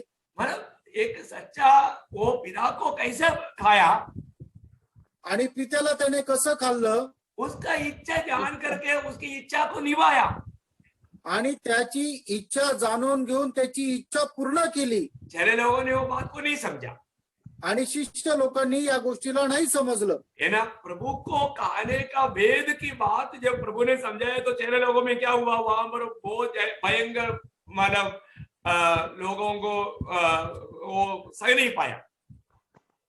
आणि मग प्रभू येशू ख्रिस्ताला खाण्याची गोष्ट ज्या वेळेला प्रभूने सांगितली त्यावेळेला शिष्य ती गोष्ट पचू शकले नाही किंवा त्यांना ती समजली नाही। है, क्योंकि प्रभु को खाने की बात चेले लोग नहीं समझा, आणि प्रभूला खाण्याची गोष्ट शिष्यांना समजली नाही। उन्होंने जब यूहन्ना 6 अध्याय का 60 वचन में क्या गवाही दिया चेले लोगों ने, आणि योहान 6 अध्याय 60 वचनामध्ये शिष्य लोकांनी काय साक्ष दिली, उसके चेलों में से बहुतों ने यह सुनकर कहा, यह कठोर बात है, इसे कौन सुन सकता है। हाँ, देखा, मतलब प्रभु को खाने की बात जब चेलों को समझाया, ये बात चेले लोग बहुत लोग नहीं समझा। आणि प्रभूला खाण्याची गोष्ट ज्या वेळेला शिष्य लोकांना सांगितली त्यावेळेला शिष्य लोक हे समजू शकले नाही। है ना। अब उनका 58 वचन पढ़ना, त्याचं 58 वचन वाचा। ये बातें उसने कफरनहूम में एक आराधनालय के उपदेश देते समय कहा? नहीं स्वर्गातून उतरलेली जी भाकर ती हीच आहे. पूर्वज खाऊन सोडून मेले तसे हे नाही. जो ही भाकर खातो तो सर्व काळ वाचेल. हाँ, देखा, यीशु मसीह की सत्य वचन को ग्रहण करके उस पर चलने वाला हमेशा जीवित रहेगा. ये सारे बात चेलों का समझ में नहीं आया.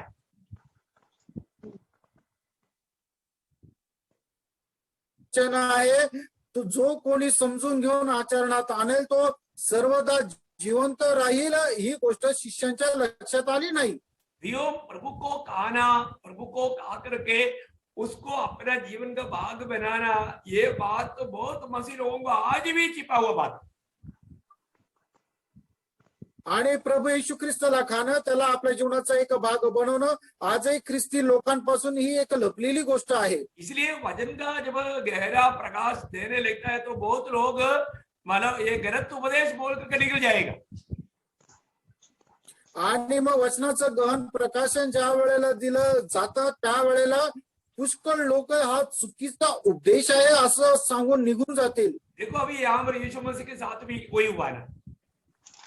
आणि बघा आता प्रभू येशू ख्रिस्ता सोबतही तेच झालं ना. उसका 66 वचन में 6 अध्याय का 66 वचन. इस पर उसके चेलों में से बहुत आणि से योहान 6 अध्याय त्याचं 66 वचन. इस पर उसके चेलों में से बहुत से उल्टे फिर गए और उसके बाद उसके साथ न चले. हाँ, देखा, मानो उल्टा फिर करके लोग चला गया.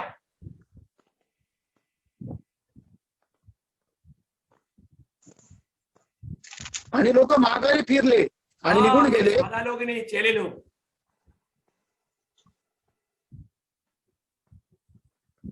आणि साधारण लोक नाही तर ते शिष्य लोक. यहाँ पर प्रभु का वचन को सही रीति में समझना कितना गहरी बात है.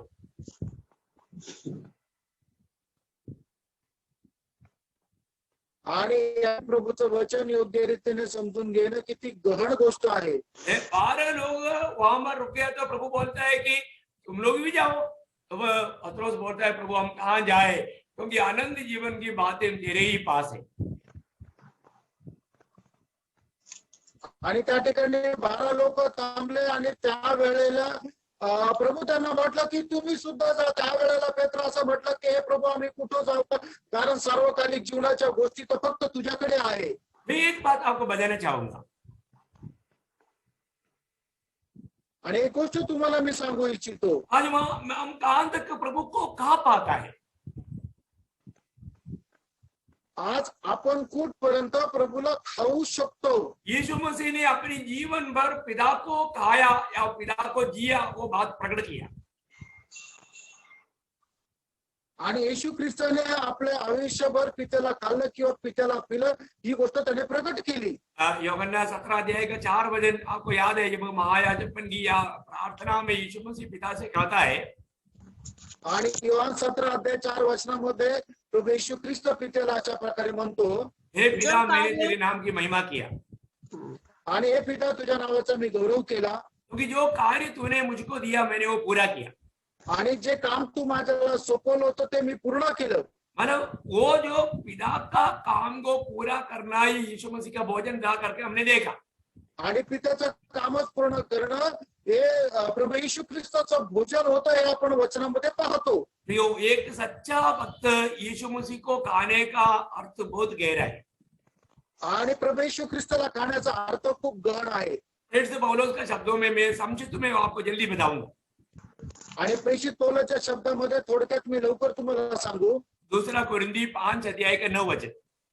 2 करंथीकराचं पत्र त्याचा 5 अध्याय आणि त्याचं 9 वचन. इस कारण हमारे मन की उमंग यह है कि चाहे साथ रहे चाहे अलग रहे पर हम उसे भाते रहे. हाँ, देखिए, एक सच्चा भक्त का दिल में मसीह को जीने का अर्थ प्रभु का इच्छा जान करके उस इच्छा में बना रहना है. आणि एक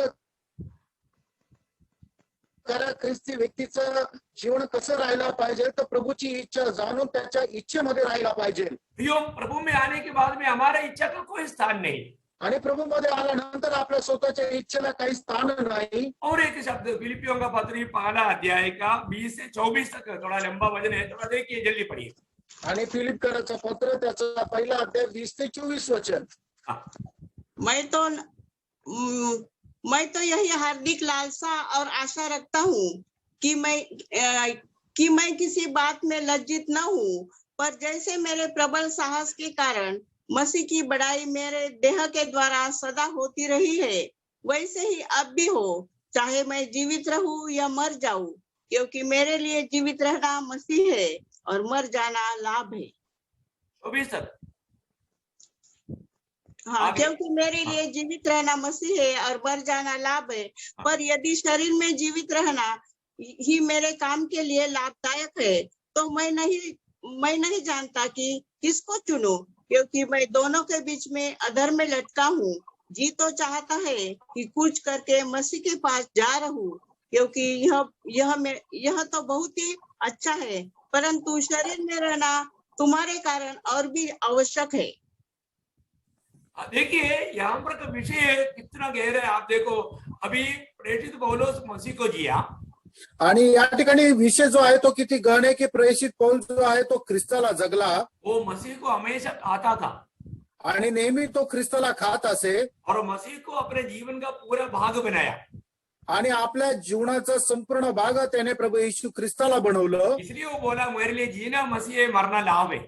आणि म्हणून तो असं म्हटलं, माझ्या करता जगणे ख्रिस्त आणि मरणे हा फायदा आहे. मुझे ये दुनिया से पूछ करके मेरा प्रभु के पास रहना मेरे लिए सबसे अच्छा है. आणि कसंही करून जाऊन प्रभूला भेटणं हे माझ्या करता सगळ्यात चांगलं आहे. देखो, इतना सुंदर भोजन वो रोज खा रहा है, आणि एवढं सुंदर भोजन तो दररोज खाता आहे. उसका टेस्ट लेने वाला जल्दी उधर पहुंचना चाहेगा. आणि जो कोणी याची चव चाखेल तो लवकर तिकडे जाईल. आज कई लोगों को स्वर्ग में जाना बोलेगा तो उनको कड़वा लगता है. आज पुष्कळ लोकांना स्वर्गामध्ये जर जायचं तर त्यांना कडू वाटतं. उनको लगता है कि 4 दिन और ज्यादा ये दुनिया में जीना अच्छा है. आणि त्यांना असं वाटतं 4 दिवस जास्त या जगामध्ये जगणं चांगलं आहे. एक भक्त के जीवन में ऐसे कभी नहीं हो सकता. आणि एका भक्ताच्या जीवनामध्ये कधी असं होणार नाही. अब प्रभु रहता है तो बात अलग है, वो प्रभु का महिमा के लिए. आणि प्रभु जर ठेवतो तर ती गोष्ट वेगळी, प्रभु त्याच्या गौरवा करता करतो. लेकिन आज जैसे प्रेरित पौलुस बोलता है, मेरे लिए वो अत्युत्तम है, बोलेगा तो सबसे श्रेष्ठ है. आणि या ठिकाणी प्रेषित पौल म्हणतो की माझ्या करता सर्वात ते श्रेष्ठ आहे. कौन सा बात? आणि कुठली गोष्ट? प्रभु के साथ जाकर रहना आणि प्रभु सोबत जाऊन राहणं. यहाँ पर जो प्रभु को खाते रहता है ना, वो उधर जाकर के पूर्ण रूप में उसमें लीन हो जाना, इससे बड़ा आनंद और कुछ भी नहीं. आणि या ठिकाणी जो कोणी प्रभूला खात राहतात त्यांना त्या ठिकाणी जाऊन एकदम प्रभूशी एक होऊन राहणं यापेक्षा श्रेष्ठ गोष्ट काहीच नाही. एक सच्चा भक्त का दिल का एक ही उमंग रहता है. आणि खऱ्या भक्ताच्या हृदयाची केवळ एकमात्र इच्छा राहते. 1-2 शब्द जल्दी पढ़ करके मैं समाप्त करूंगा. आणि 1-2 शब्द लवकर सांगून मी या ठिकाणी थांबेल. 115 का 1. स्तोत्र 115 त्याचा पहिलं वचन.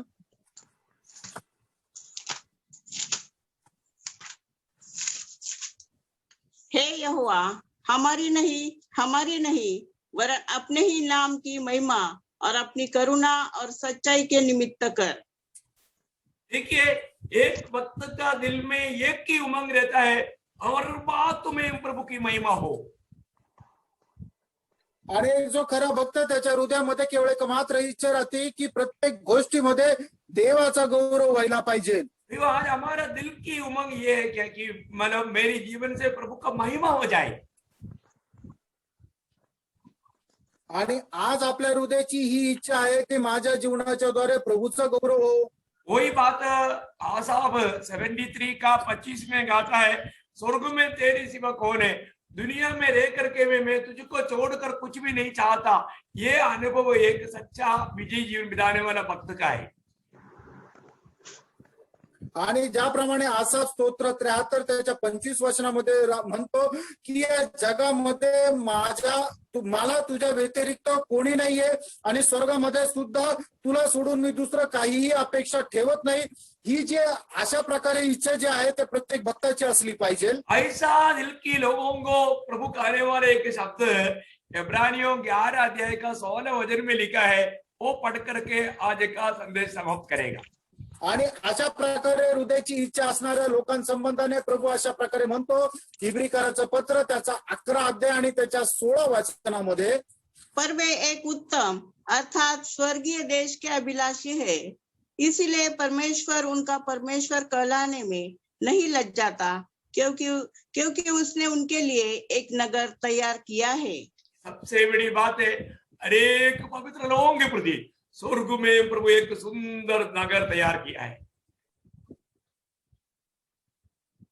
आणि प्रत्येक पवित्र भक्ताकरता प्रभूने स्वर्गामध्ये एक सुंदर असं नगर तयार केलेलं आहे. वो स्वर्ग में ले जाने के लिए और स्वर्ग में हमारे लिए तैयार किया वो भवन हमारे को देने के लिए प्रभु जल्दी हमें लेने के लिए आने वाला है. आणि त्या स्वर्गामध्ये घेऊन जाण्याकरता आणि त्या स्वर्गामध्ये तयार केलेल्या त्या भवनामध्ये आपल्याला ठेवण्याकरता प्रभू आपल्याला घेऊन जाण्याकरता लवकर येत आहे. प्रभु अपना हर एक वचन में विश्वास योग्य, आणि प्रभू आपल्या प्रत्येक वचनामध्ये विश्वास योग्य आहे. वो अपना वचन को वायदा को पूरा करेगा. आणि तो आपला अभिवचन जे आहे ते पूर्ण करेल. हम प्रभु के आगमन के एकदम निकटता में है. आणि प्रेरणा आपण प्रभूच्या आगमनाच्या एकदम जवळ आहोत. मैं एक बात आपको बताना चाहता हूँ, अभी अगले हफ्ता में हमको इकट्ठा होने का मौका मिलेगा बोल नहीं सकता. आणि पुढच्या आठवड्यामध्ये आपण एकत्र येऊ का नाही माहित नाही. लेकिन इधर नहीं तो हम उधरी बादलों में प्रभु की उपस्थिति में मिलेंगे. आणि इथं नाही तर मग आपण त्या ढगांमध्ये प्रभूच्या उपस्थितीमध्ये भेटू. बड़ा जीवित आशा प्रभु ने हमें दिया है आणि मोठी जिवंत आशा प्रभूने आपल्याला दिली आहे. प्रियो, कभी भी हमारा प्रभु के आगमन प्रभु के साथ जाना ये संभव कभी भी हो सकता है. आणि प्रभू सोबत जाणे हे संभव कधी पण होऊ शकतो. तैयार रहना प्रियो, तयार राहा. एक सच्चा मंडली जीवन उस प्रभु का शरीर बन करके उस की आज्ञाकारिता में यीशु मसीह को खाते पीते हुए यीशु मसीह को प्रकट करके जीना, वही ये सच्चा मसीह जीवन. आणि प्रभू येशू ख्रिस्ताच्या शरीराचा एक अवयव होऊन प्रभू येशू ख्रिस्त जो आपला मस्तक आहे त्याच्यापासून प्रत्येक गोष्टी प्राप्त करून त्या प्रभू येशू ख्रिस्ताच्या आज्ञेनुसार चालणं आणि प्रभू येशू ख्रिस्ताला खात प्रभू येशू ख्रिस्ताला पीत जीवन जगणं हेच आहे खरं ख्रिस्ती जीवन. प्रभु का आगमन देरी हुआ तो इसका बाकी भाग अगला क्लास में आपको बताएंगे.